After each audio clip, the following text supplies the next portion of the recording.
And I'll give you one of those, that's one of the symptoms I deal with is taking no for an answer is very hard for me.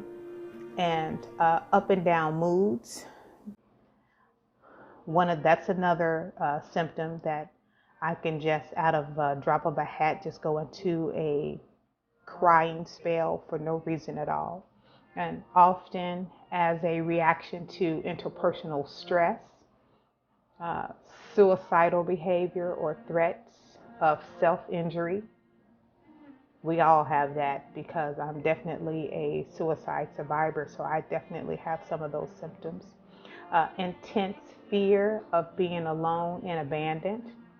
Now that plays a role with me too because I'll talk about how I connect with bad relationships and how I see my relationships as a magnet, because my abductor, when I was younger, as 7 years old, I kind of mimic my abductor, and each relationship is a abusive one because I connect with them based on how they treat me abusively, and I stick around for some reason. As if I see it, I see it as a sense of love. And we'll talk about that too. We're going to open up the table talk for a lot of that discussion about the moods and behaviors. And some more of the symptoms are ongoing feelings of emptiness. For me, it's always emptiness of love, and frequent, intense displays of anger. That's outbursts. Those are outbursts, not getting what you want or not feeling you're being satisfied in somewhat way. So you do irresponsible responses. We talk about that. And stress-related paranoia that comes from just coming from stress, and it comes and goes, and you just stressed out. Having unbelievable thoughts and fictitious thinking. That kind of, it braids into some of the behaviors of PTSD too. We can talk about that and have some of that conversation. But let's talk about the borderline personality disorder. When I was younger, I always speak about how I was harmed at 7. But then let's push it further. When I was a teenager, I was a teenage mom. I had my first child at 15. I had my second child at 16, my third child at 18, and my last child at 23. So I had a house full of kids before I was 23 years old. And dealing with post-traumatic stress, I was deeply, deeply depressed. And I was in and out of impulsive behaviors, just risky behavior, being very promiscuous. I was very promiscuous at 9. And then as I got older, getting into abusive relationships, I had one of my relationships would always pamper me with food. For some crazy reason, they would use food as a sense of love, as a sense of relationship, as a sense of keeping me controlled. And when I left that relationship, I continued that routine. I would shop and get a pizza at 3 o'clock in the morning and eat that pizza just to make me feel like I'm some sense of accepted, or feel the void, or it made me feel a particular way that I'm accepted, or I'm not, I'm not out of the loop in somewhat way. I had to break that. I had to break that chain, because you'll eat yourself into obesity. And when you're eating to feel good as a feeling, what it doesn't tell you, your thinking doesn't tell you, is that it's a consequence to it that leads to obesity and bad health. And before you know it, you have a run-in with another challenge in your life, And that challenge will lead you into having a depressed life, because now you're faced with that lack of self-image that they talk about in the borderline personality disorder. You don't love yourself now because you've eaten yourself into a whole nother different looking body. And you look yourself in the mirror and you feel like there's somebody underneath there besides you. I used to feel like that. I feel like I have another person inside me that needs to come out. So don't that just anytime this personality disorder changes your mood, it changes your behavior, it never fails. It always shifts you into behaving irresponsibly. Even when it's the behavior irresponsibly is towards you, making you eat in the middle of the night, you binge eating, you're eating to feel good, you're turning yourself to alcoholism, you're turning yourself to gambling, even you're turning yourself to sex. When you get into these relationships, you feel like these relationships is supposed to make you feel whole, but they don't make you feel whole. They just, you want someone, for me, it was complacency. I just wanted a body there, someone there that I can talk to, someone I can probably grow with. But when you get into these bad relationships, you have to remember the person that you're with, they're having challenges too.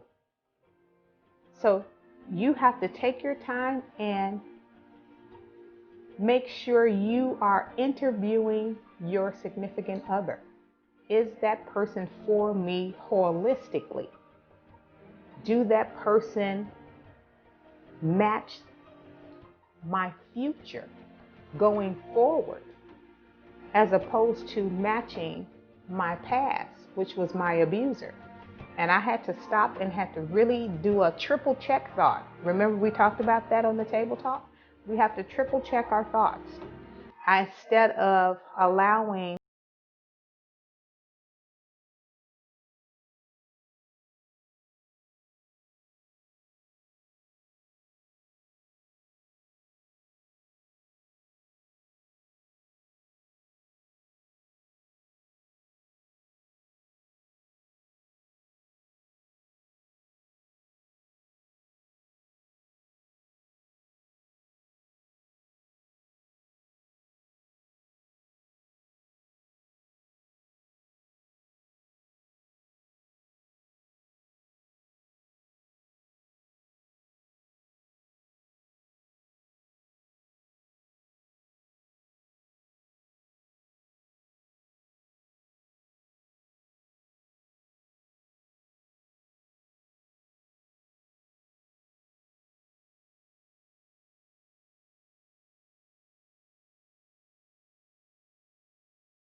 a safe level, and it feels safe.